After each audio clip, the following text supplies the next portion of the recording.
का जो दूसरा बड़ा स्थान है, एक तो सिर हुआ, दूसरे है कान। ये कान है ना, ये कफ के स्थान है। तो बच्चों के कान की मालिश रोज होनी चाहिए, जरूर होनी चाहिए। कान की मालिश कैसे करें?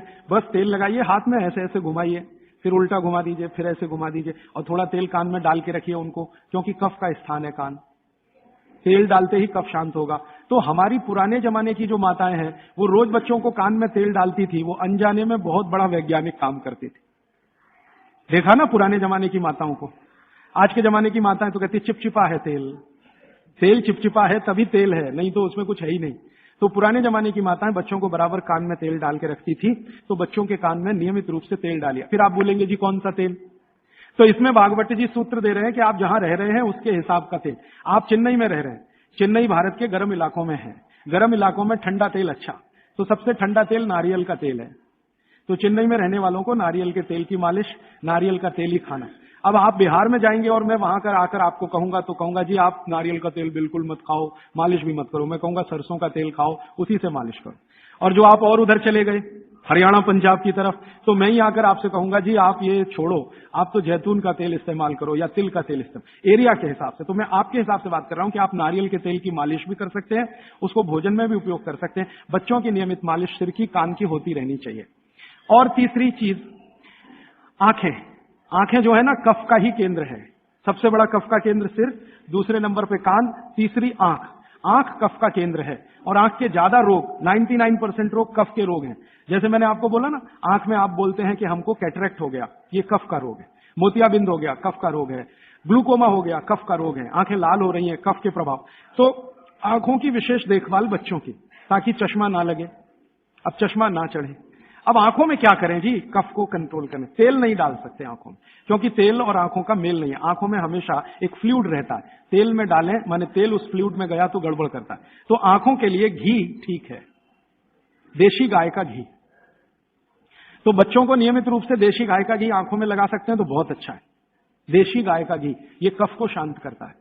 लेकिन आप देशी गाय के घी को उपलब्ध नहीं कर पाते किसी कारण से, तो फिर भागवत जी कह रहे हैं कि कफ को शमन करने वाली एक और चीज है, वो है काजल। काजल माने कार्बन। कार्बन कफ को शांत करने में सबसे बड़ी भूमिका निभाता है। तो बच्चों को नियमित रूप से आंखों में काजल होना ही चाहिए। भागवत जी ने बहुत सुंदर शब्द इस्तेमाल किया है, सौवीर अंजन, उसको कहें काजल, सौवीर अंजन, बहुत सुंदर शब्द है। और भागवत जी इतने दयालु और कृपालु हैं कि उसकी पूरी विधि भी लिख के गए कि बच्चों के लिए जो सौवीर अंजन बनाना है वो कैसे बनेगा। उसमें इस्तेमाल होता है गाय का दूध और दारू हल्दी। दारू हल्दी देखा? जारू हल्दी, एक हल्दी और एक दारू हल्दी। तो दारू हल्दी, गाय का दूध, गाय का घी, ऐसी 5-7 वस्तुओं से बनता है। पूरी विधि किताब में है, मैं ज्यादा समय खराब नहीं करना चाहता। तो बच्चों को नियमित रूप से आंख में काजल, क्योंकि कफ को शांत करे, कान में तेल, सिर पर तेल की मालिश, ठीक है? ये 3 चीजें उनके लिए बहुत आवश्यक है। फिर आगे चलें तो खान पान उनका, कफ के प्रभाव में जो भी बच्चे हैं उनके खान पान में भागवत जी कहते हैं दूध सबसे आवश्यक। दूध, बिना दूध के बच्चों का जीवन नहीं, दूध तो उनके लिए सबसे आवश्यक। दूसरी कोई चीज उनके लिए आवश्यक है, वो है मक्खन। मक्खन, लोनी कहते हैं, मक्खन कहते हैं, लोनी। और फिर तीसरी चीज है घी, उसके बाद तेल, और उसके बाद जो भी आप साधारण चीजें खा रहे हैं। गुड़ बच्चों को बहुत ही आवश्यक है, क्योंकि कफ को संतुलित रखने में जो जो चीजें मदद कर रही हैं, घी है, देशी गाय का दूध है, दही है, मट्ठा है, मक्खन है, गुड़ है, ये सब कफ को संतुलित रखने वाली चीज है। तो ये बच्चों के भोजन में नियमित। अब गुड़ जो है ना, कई फॉर्म में खा सकते हैं बच्चे। सीधे गुड़ खा सकते हैं, गुड़ की पट्टी खा सकते हैं, चिक्की जिसको आप कहते हैं, तिल में हो तो बहुत अच्छा, मूंगफली में है तो भी चलेगा, नहीं तो चने में खा सकते हैं। तो बच्चों के डेली डाइट में ये चीजें रहनी चाहिए, गुड़ रहना चाहिए, तिल रहना चाहिए, मूंगफली रहनी चाहिए। ये सब चीजें जिनको आप महसूस करते हैं ना भारी हैं, ये कफ को संतुलित रखने में मदद करते हैं। तो भारी चीजें बच्चों को नियमित रूप से दीजिए। एक ही चीज का निषेध है, एक ही चीज का निषेध बताया भागवत जी ने, पतला आटा। अब पतला आटा उन्होंने कहा है, पतला आटा माने बारीक आटा। इसको मैं थोड़ा आज के हिसाब से कहूं, क्योंकि आज वो चीज है भागवत के जमाने में नहीं थी। मैदा, मैदा ही निषिद्ध है बच्चों को, बस मैदे की चीज नहीं। अब मैदे की चीज नहीं क्यों? क्योंकि ये कफ को बिगाड़ने वाली चीज है मैदा। बाकी चीजें कफ को संतुलित रखती हैं, मैदे की चीजें कफ को बिगाड़ेंगी। तो बच्चों को मैदे की मठरी मत दें। अब आप बोलेंगे जी मठरी मांगे तो आटे की बना के दें, मैदे की ना दें। अब मैदे का बना हुआ समोसा ना दें, तो समोसा मांगेंगे तो आटे का समोसा दें। मैदे की कचौरी ना दें, कचौरी मांगेंगे तो आटे की दें। मैदा छोड़कर बाकी चीजों के बारे में भागवत जी कहते हैं कि बच्चे आसानी से प्रभाव कफ में उसको भी पाचन कर सकते हैं। अब मालिश हो गई, भोजन हुआ, फिर नहाने के लिए कहा है, तो मालिश पहले, स्नान बाद में। हमेशा स्नान के बाद मालिश करने को मना किया है, स्नान बाद में, मालिश पहले। तो अच्छे से मालिश करिए। आप बोलेंगे जी कितनी देर मालिश करें, तो इसके लिए बहुत सुंदर बात उन्होंने कही है। बच्चों की मालिश करते समय जब उनकी बगल में पसीना आ जाए तो मालिश रोक दें। घड़ी के हिसाब से नहीं बताया उन्होंने कि 10 घंटे करें कि 20 घंटे, 40 मिनट, या समय उन्होंने बताया नहीं, क्योंकि हर बच्चे के लिए वो अलग होगा। तो उन्होंने इतनी सुंदर ऑब्जर्वेशन दिया कि जब आप मालिश कर रहे हैं, बच्चे की बगल में पसीना आ गया तो मालिश बंद करें, बगल में पसीना आते। और वो ये कहते हैं कि कुछ बच्चे ऐसे हो सकते हैं जिनको बगल का पसीना जल्दी ना आए, तो हो सकता है उनके माथे पे पसीना आ जाए, तो मालिश रोक दें। ठीक है, तो मालिश के बाद स्नान। स्नान के लिए भागवत जी कहते हैं कि जो भी चीजें कफ को कम करती हैं वही चीजें स्नान में उपयोग करें। अब मैं आपको बताना चाहता हूं आधुनिक बात, भागवत जी ने तो नहीं कहा, उन्होंने ये कहा कि कफ को कम करें वही चीजें स्नान में उपयोग करें। तो कफ को कम करने वाली सबसे बेहतरीन चीज आपके घर में है चने का आटा। दूसरी बेहतरीन चीज है ये जो हमारे देश में संभव है, पता नहीं आपको मिलेगा कि नहीं, चंदन की लकड़ी का पाउडर। भागवत जी ने कहा है कि ये बहुत कफ को कंट्रोल रखता है। तो चंदन की लकड़ी का पाउडर माने चंदन पाउडर, चने का आटा, और मोटा आटा कोई भी, गेहूं का हो, चने का हो, दाल का हो, मोटा आटा। फिर कहते हैं मसूर की दाल का आटा, फिर वो कहते हैं मूंग की दाल का आटा। ये सब कफ को कम करने वाली चीज है। तो कहते हैं बच्चों का स्नान इन्हीं से कराएं ताकि कफ कम रहे। मतलब सी बात है, साबुन ना लगाएं, क्योंकि ये जो साबुन है ना, ये केमिकल है। केमिकल माने सोडियम हाइड्रोक्साइड, सोडियम हाइड्रोक्साइड माने कास्टिक सोडा। ये कास्टिक सोडा तो कफ को भड़काने वाली चीज है। इसलिए बच्चों को साबुन गलती से भी ना लगाएं। उनको चने के आटे से नहलाएं, मुल्तानी मिट्टी से नहलाएं, चंदन पाउडर से नहलाएं, क्योंकि कफ को कम करने वाली ये सब चीजें हैं। इन चीजों से ही स्नान कराएं। उपटन बना के रखें घर में, उपटन से स्नान कराएं बच्चों को, साबुन गलती से भी नहीं। और साबुन जो गलती से आप लगा रहे हैं और आंख में गया तो सर्वनाश कर सकता है आंख का, क्योंकि आंख कफ के प्रभाव में है और साबुन बहुत तीखा होता है, वो पित्त और वात के प्रभाव की चीजें हैं। तो दुश्मन मिल गए दो एक साथ, साबुन और आंखों का जल, तो तकलीफ करेगा। वैसे भी बच्चे बहुत रोते हैं साबुन आंख में लगे। तो आजकल टीवी में एक विज्ञापन आने लगा है, बिना आंसू निकालने वाला साबुन दुनिया में हो ही नहीं सकता। ये मूर्ख बनाने के तरीके हैं आपको। कोई भी साबुन आंसू ना निकाले, ये हो ही नहीं सकता, क्योंकि साबुन है ही पित्त और वात का, और आंखें हैं कफ की। लगेगा तो आंखों से आंसू निकलेंगे ही। हाँ, एक ही समय में हो सकता है कि साबुन में कास्टिक सोडा सबसे कम हो, ग्लिसरीन और तेल सबसे ज्यादा हो। तो ग्लिसरीन और तेल अगर सबसे ज्यादा है तो उपटन में ही तेल मिला के नहला देना। साबुन क्यों खरीद के ला रहे हैं? 35 रुपए का आता है Johnson and Johnson baby soap, 350 रुपए किलो। 35 रुपए का 100 ग्राम, 350 रुपए किलो। काजू से महंगा है, काजू 200 रुपए किलो, साबुन 350 रुपए किलो। बादाम से महंगा है, बादाम 300 रुपए किलो, साबुन 350 रुपए किलो। और नहा के जाएगा कहां? पानी में ही जाएगा ना। 350 रुपए किलो की चीज पानी में बाहर है। उससे अच्छा काजू खिला दें उनको, बादाम खिला दें। तो नहाने के लिए उपटन जो बहुत सस्ता पड़ता है, और क्वालिटी उसकी कैसे चेक करें कि कफ को नाश करता है, कफ को शमित रखता है, कफ को शांत रखता है, इसलिए उपटन का स्नान बच्चों को जरूरी। आगे बढ़ें। बच्चों का स्नान होने के बाद उनके खान पान का मैंने बता दिया। ऐसी चीजें उनको नियमित खिलानी है जो कफ को कम करती है। मैंने 3-4 चीजों के नाम लिए, दूध है, दही है, मट्ठा है, हर मोटा अनाज माने बाजरी है, जवारी है, ये सब कफ को शांत रखने वाली चीजें हैं।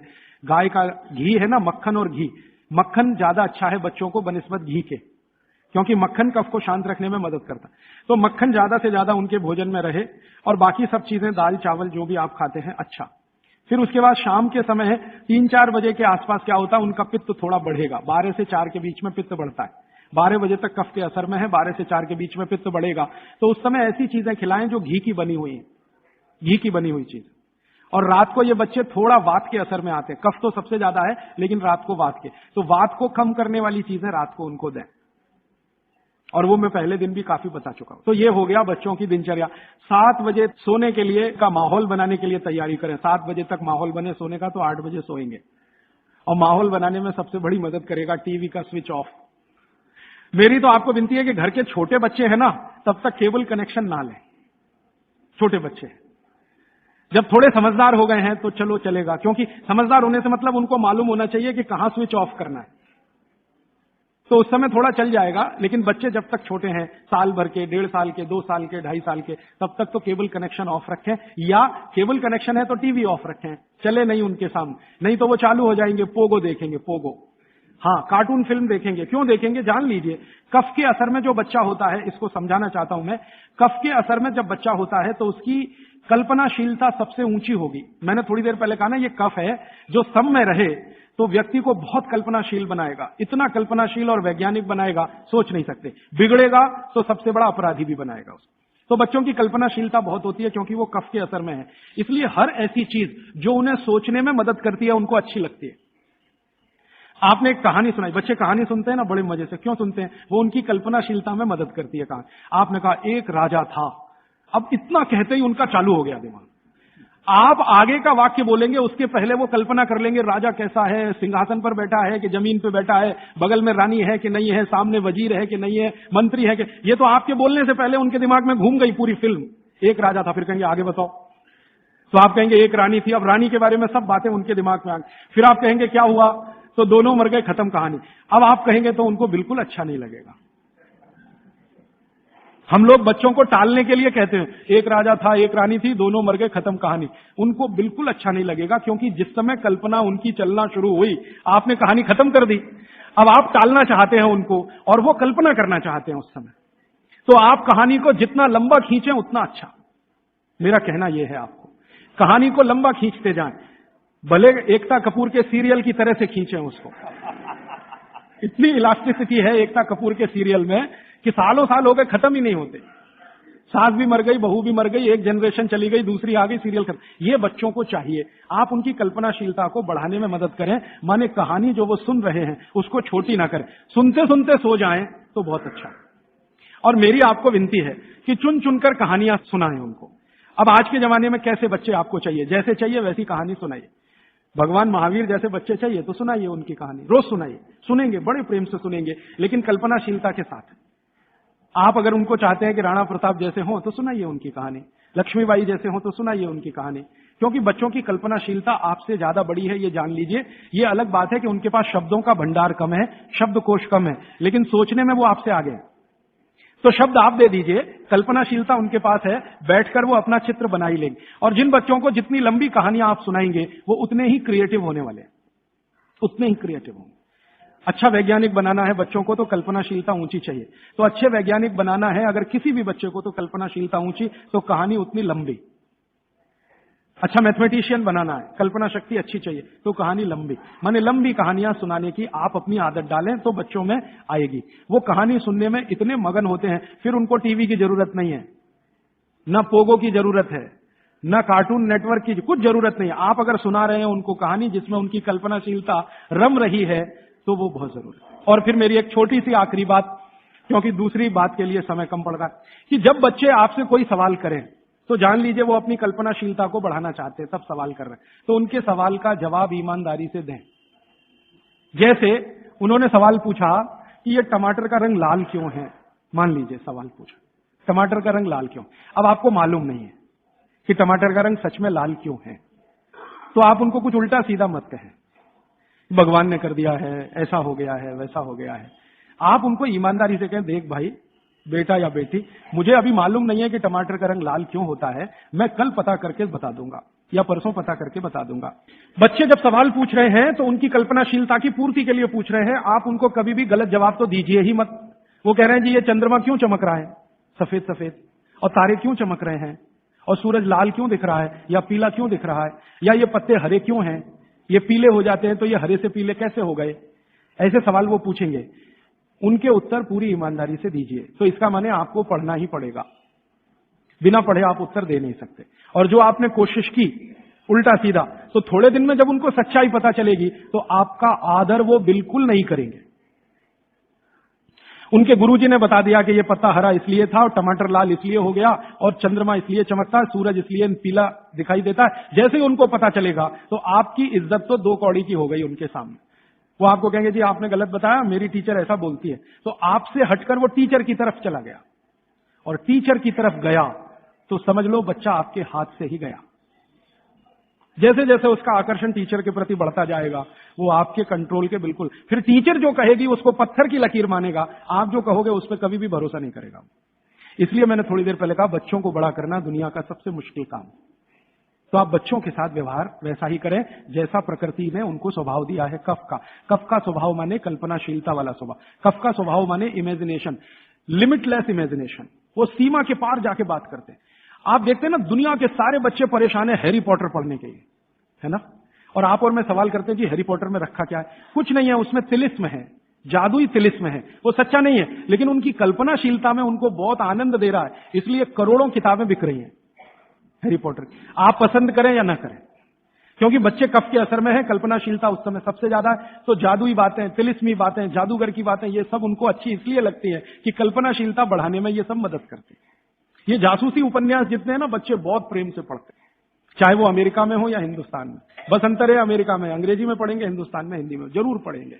चंदा मामा, एक पत्रिका आती है बच्चों की, चंदा मामा या नंदन, चुन चुन के ऐसी कहानियां हैं उसमें जो उनकी कल्पनाशीलता बढ़ाती हैं। तो वो लड़ेंगे आपसे, चंदा मामा चाहिए, नहीं तो ये किताब चाहिए, अमर चित्रकथा चाहिए, ये चाहिए, ये चाहिए। अब आपके ऊपर है कि आप उनकी कल्पनाशीलता कितनी बढ़ा सकते हैं। 14 साल तक विशेष ध्यान रखें बच्चों का, जब तक वो कफ के असर में। अब इसमें बाद में कुछ बातें आएंगी तो कल मैं जोड़ूंगा। अब मैं आ जाता हूं पित्त में। पित्त के प्रकृति के लोगों की दिनचर्या क्या? पित्त प्रकृति माने 14 साल से ऊपर और 60 साल के नीचे, इनकी दिनचर्या क्या? पित्त प्रकृति के लोगों को कफ का असर कम हो जाता है, पित्त थोड़ा बढ़ता है, वात उनके पास कम ही रहता है या बिल्कुल नहीं रहता। अब पित्त प्रकृति के लोगों को ज्यादा सोना जरूरी नहीं है, उनका पित्त है, कफ तो ऐसे ही शांत है, तो ज्यादा सोना जरूरी नहीं। माने पित्त प्रकृति के लोग अगर 8 घंटे सो रहे हैं, 7 घंटे सो रहे हैं तो भी चलेगा। न्यूनतम नींद कितनी होनी चाहिए? आप कहें पित्त प्रकृति के सब लोगों को जिनकी उम्र 14-15 साल से लेकर 60 साल है, इनकी कम से कम नींद 8 घंटे की रहे तो अच्छा है।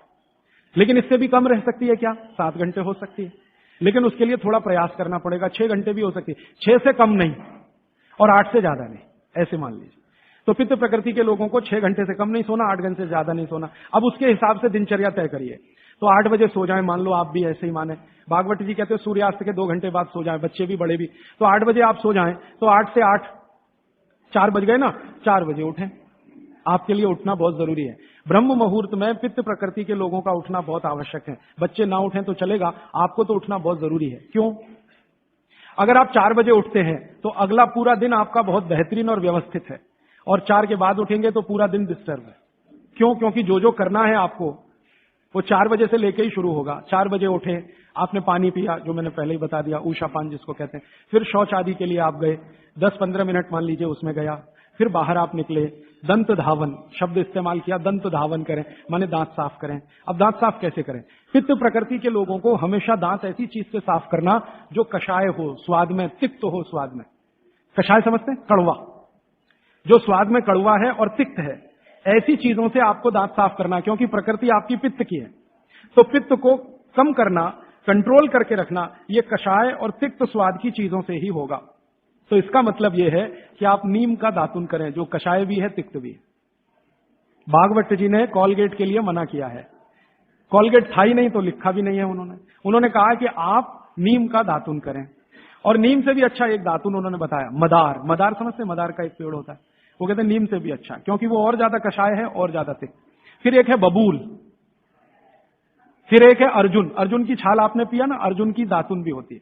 तो ऐसे 12 वृक्ष उन्होंने बताए हैं, नीम है, मदार है, अर्जुन है, फिर ये जो होता है ना आम बबूल है, आम है, अमरूद है।